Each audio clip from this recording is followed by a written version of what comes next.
Солтүстік Қазақстан облысы республиканың жетекші аграрлық өңірлерінің бірі болып табылады. Облыс Қазақстанның солтүстігінде орналасқан және Ресей Федерациясының шекаралас өңірлерінің нарықтарына жол ашады.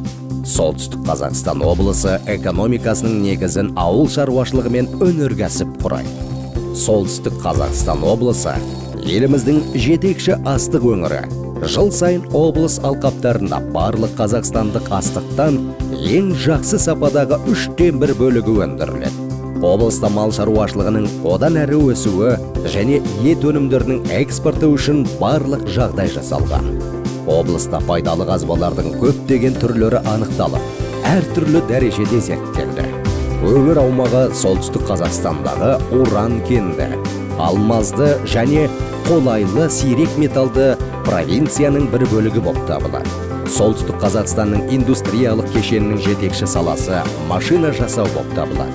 Өңірде мұнай, газ, темір жол және энергетикалық кешендерге арналған өнімдердің өндірісі жолға қойылған. Облыста жеке энергетикалық инфрақұрылым бар. Ішкі нарыққа электр энергиясын жеткізумен қатар, облыстан тыс жерлерге электр энергиясын жеткізу жүзеге асырылады.